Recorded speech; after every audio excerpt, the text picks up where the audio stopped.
ಮೊದಲನೇದು ಪ್ರಜ್ಞಾಪೂರ್ವಕ ಬದುಕು ಅಂತ. ಇಲ್ಲಿ ಬಹಳ ವಿಷಯ ಗಂಭೀರವಾಗಿ ಮತ್ತು ವಿಸ್ತಾರವಾಗಿರೋದ್ರಿಂದ ಸೂತ್ರರೂಪವಾಗಿ ಅದನ್ನ ಕಲ್ತ್ಕೊಂಡ್ಬಿಡೋಣ. ಏನೇ ಮಾಡಬೇಕಾದ್ರೂ ಅದನ್ನ ನೆನಪಿಸ್ಕೊತಾ ಈ ಸೂತ್ರ ಅನ್ವಯಿಸುತ್ತಾ ಅಂತ ಪರೀಕ್ಷೆ ಮಾಡ್ಕೊಳ್ಳೋದಷ್ಟೇ ನಾವು. ಈಗ ಮೊದಲನೇದು ಪ್ರಜ್ಞಾಪೂರ್ವಕ ಬದುಕು ಅಂತ. ಅಂದರೆ ಸದಾ ಎಚ್ಚರದಿಂದ ಬದುಕುವಂಥದ್ದು, ಮೈ ಮರಿಬಾರದು ಅಂತ.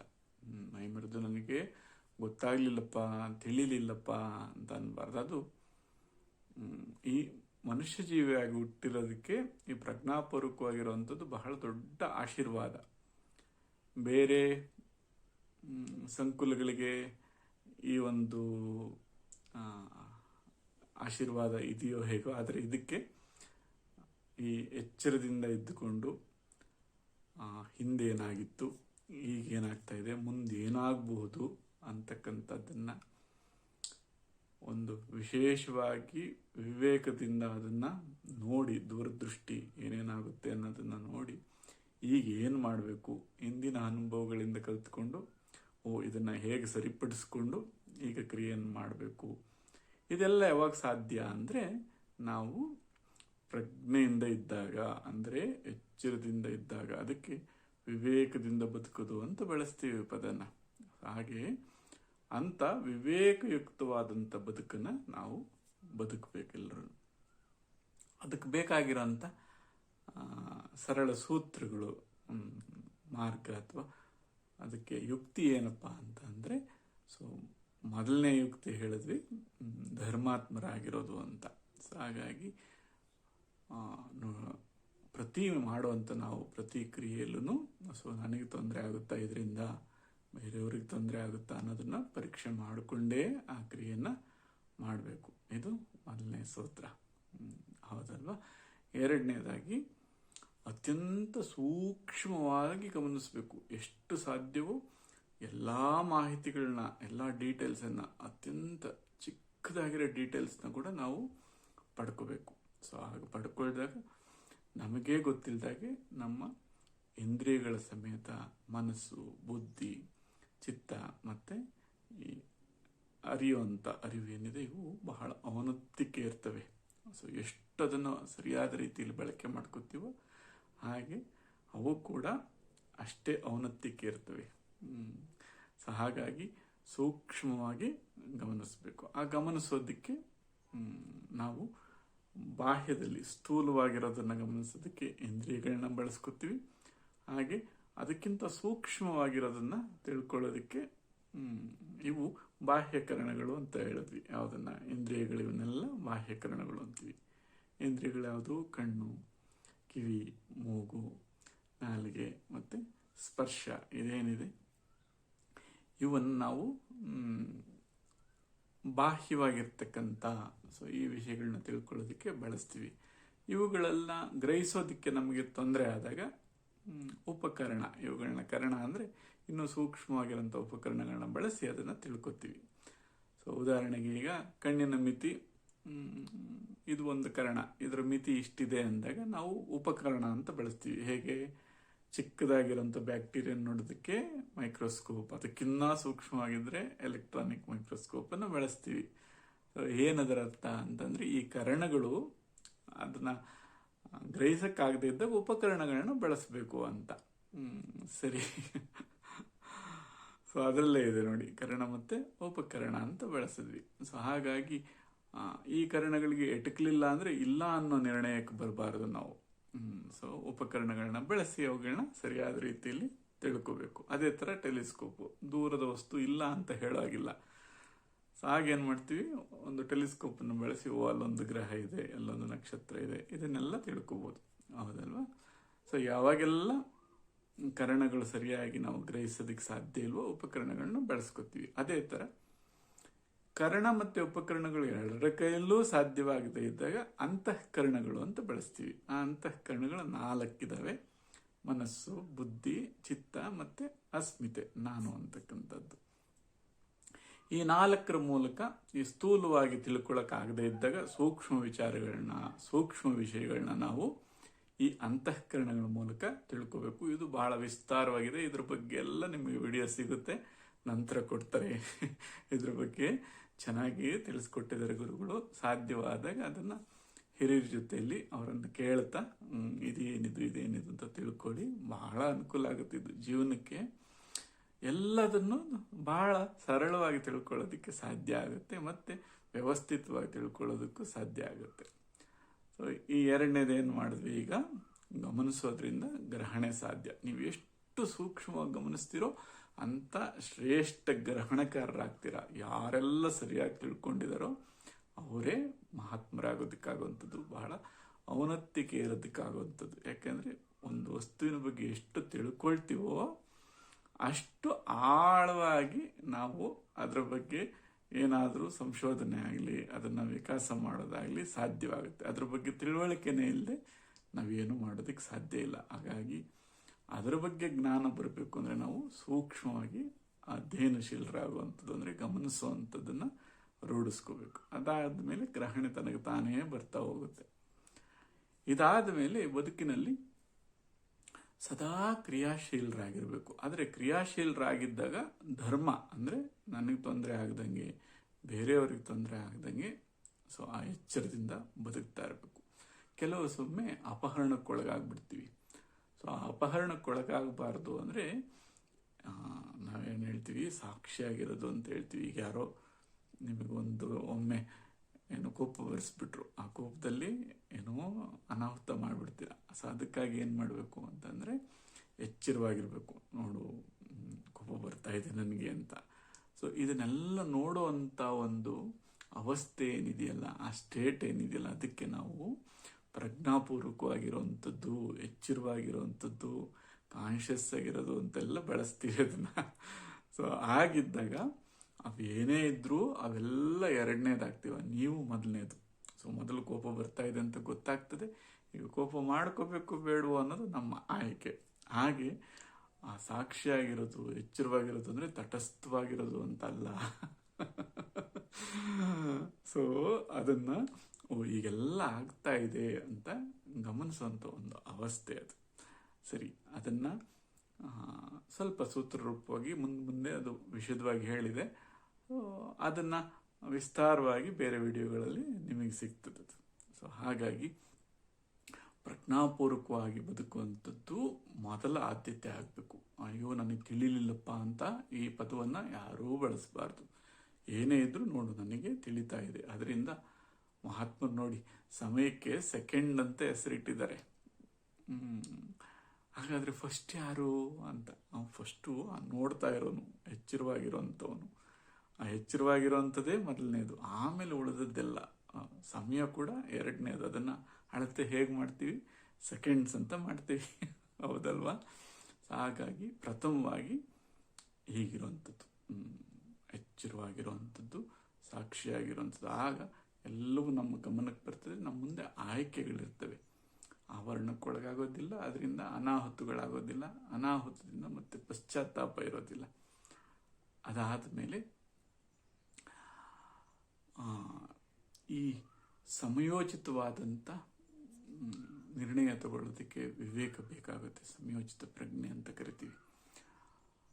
ಅಂದರೆ ಈಗ ರಾತ್ರಿ ಪೂರ್ತಿ ಎಚ್ಚರವಾಗಿರುವಂಥದ್ದು ಅದು ಸರಿನಾ? ಆ ರಾತ್ರಿ ಸಮಯದಲ್ಲಿ ಏನು ಮಾಡಬೇಕು? ವಿಶ್ರಾಂತಿ ಮಾಡಬೇಕು. ಈಗ ಬೆಳಗ್ಗೆ ಎದ್ದಾಗ ಏನು ಮಾಡಬೇಕು? ಬೇರೆ ಬೇರೆ ಕ್ರಿಯೆಗಳಿದ್ದಾವೆ, ಇವನ್ನೆಲ್ಲ ಆಗ ಮಾಡಬೇಕು. ಅಂದರೆ ಯಾವ ಸಂದರ್ಭದಲ್ಲಿ ಏನನ್ನು ಮಾಡಬೇಕು ಅನ್ನೋಂಥದ್ದು ಇದೆಯಲ್ಲ, ಇದು ಬಹಳ ಒಂದು ದೊಡ್ಡ ಐಶ್ವರ್ಯ ನಮಗೆ. ಈ ಸೂತ್ರ ನೀಡ್ಕೋಬೇಕು.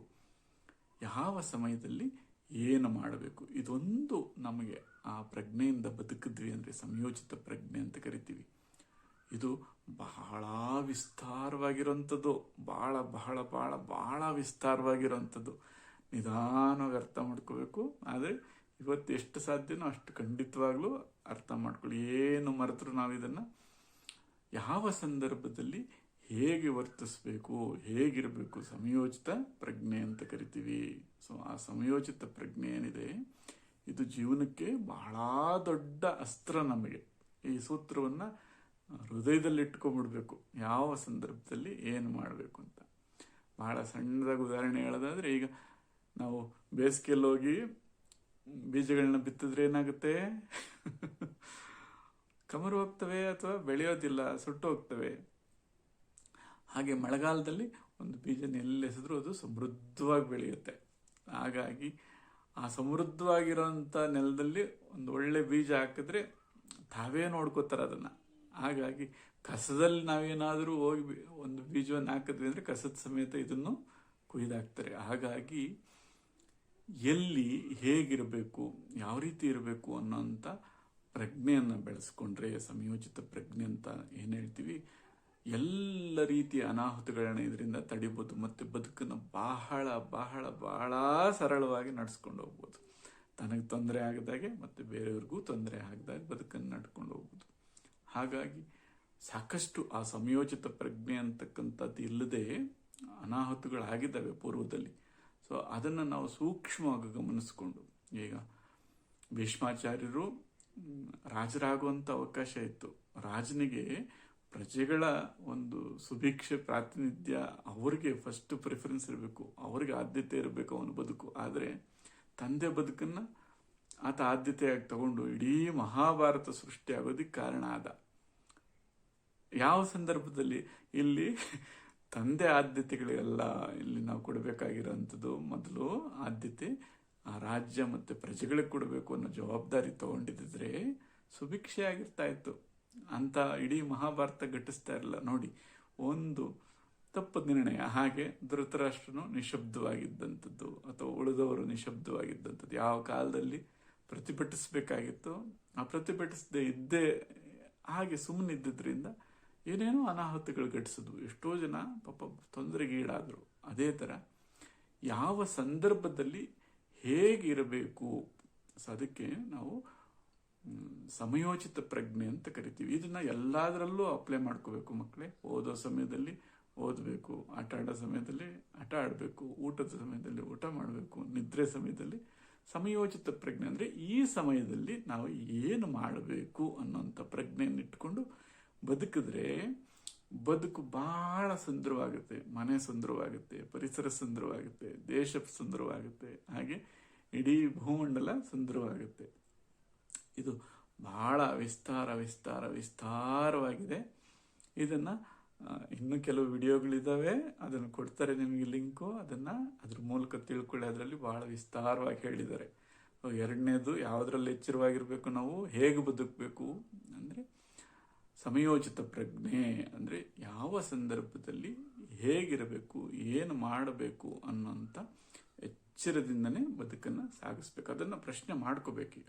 ಸೊ ಪರೀಕ್ಷಾ ಸಮಯ ಇದೆ, ಈಗ ನಾನು ಆಟ ಆಡೋಕ್ಕೆ ಹೋಗ್ಬೇಕಾ, ಸೊ ಈಗ ಓದಬೇಕಾ, ಎಲ್ಲ ಆಯ್ಕೆಗಳಿದೆ ನಮ್ಮಲ್ಲಿ. ಆದರೆ ಹೇಗೆ ಬದುಕಬೇಕು ಅಂತಕ್ಕಂಥದ್ದು, ಹಾಗೆ ಇದನ್ನು ಎಷ್ಟು ವಿಸ್ತರಿಸಿದ್ರೂ ಆಗಿದೆ. ಎಲ್ಲದರಲ್ಲೂ ಇದನ್ನು ಅಳವಡಿಸ್ಕೊಳ್ಳಿ. ಸೊ ಹಾಗಾಗಿ ಯಾರ ಜೊತೆಲಿ ಸೇರಬೇಕು, ಯಾರ ಜೊತೆಲಿ ಸೇರಬಾರ್ದು, ಇದೆಲ್ಲನೂ ಆ ಸಂಯೋಜಿತ ಪ್ರಜ್ಞೆಯಲ್ಲಿ ಬರುತ್ತೆ ನಮಗೆ. ಮತ್ತು ಸಮನ್ವಯತೆ ಅಂತಕ್ಕಂಥ ಇನ್ನೊಂದು ಸೂತ್ರ. ಹಾಗಾಗಿ ಎಲ್ಲದಕ್ಕೂ ಆದ್ಯತೆ ಅಥವಾ ಅವಕಾಶ ಕೊಡಬೇಕು. ಬದುಕು ತೆರೆದುಕೊಳ್ಳೋದಕ್ಕೊಂದು ಅವಕಾಶ ಕೊಟ್ಟಿದೆ ಇಲ್ಲಿ. ಸೊ ಧರ್ಮ ಅನ್ನೋದನ್ನು ಇಟ್ಕೊಳ್ಳಿ. ಆಮೇಲೆ ಎಲ್ಲದಕ್ಕೂ ಅಂತಂದರೆ ಹಾನಿ ಆಗೋದಕ್ಕೆಲ್ಲ ಅವಕಾಶ ಕೊಡಬೇಕು ಅಂತಲ್ಲ. ಏನಂತ ಹೇಳಿದ್ವಿ? ಧರ್ಮ ಅಂದರೆ ತನಗೆ ಹಾನಿ ಆಗದಾಗೆ ಬೇರೆಯವ್ರಿಗೂ ಹಾನಿ ಆಗದಾಗೆ ತೆರೆದುಕೊಳ್ಬೇಕು ಇದಕ್ಕೆಲ್ಲ. ಸೊ ವಿಜ್ಞಾನಕ್ಕೆ ತೆರೆದುಕೊಳ್ಳೋಣ, ಕಲೆಗೆ ತೆರೆದುಕೊಳ್ಳೋಣ.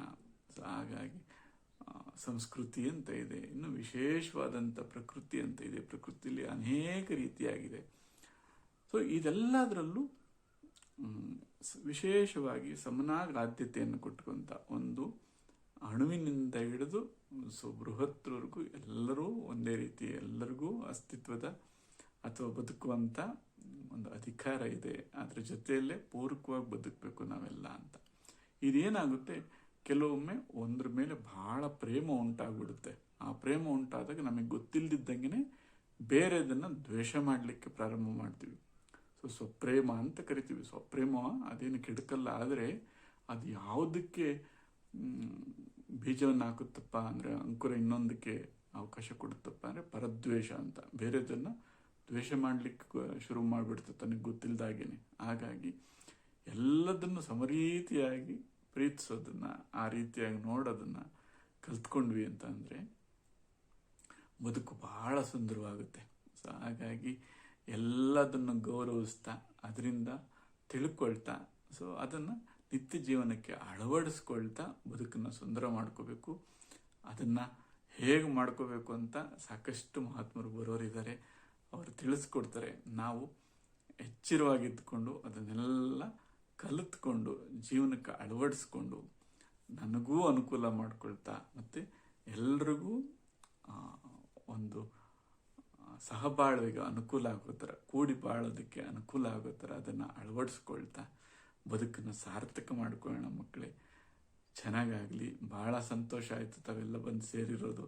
ಇದೊಂದು ಬಹಳ ಅದ್ಭುತ ಕಾರ್ಯಕ್ರಮ ಆಗುತ್ತೆ ಮತ್ತು ಇದು ಜೀವನ ಪರ್ಯಂತ ಉಳ್ಕೊಳ್ಳುತ್ತೆ. ಇದರಲ್ಲಿ ಯಾವ ಅನುಮಾನನೂ ಬೇಡ. ಏನಪ್ಪ, ಇದನ್ನು ಕೃಪಾ ಆಶೀರ್ವಾದ ಅಂತ ತಿಳ್ಕೊಂಡು ನಾವು ನೇರವಾಗಿ ಅದನ್ನು ಮುತ್ತು ರತ್ನಗಳನ್ನ ಹೇಗೆ ಸಂರಕ್ಷಿಸ್ಕೋತೀವೋ ಹಾಗೆ ಈ ಜ್ಞಾನವನ್ನು ಕೂಡ ಸದಾ ಕಾಲಕ್ಕೆ ಜೀವನ ಪರ್ಯಂತ ಇದನ್ನು ಸಂರಕ್ಷಿಸ್ಕೊಂಡು ಅದನ್ನು ಅಳವಡಿಸ್ಕೊಂಡು ಎಲ್ರಿಗೂ ಒಳ್ಳೆಯದಾಗಲಿ.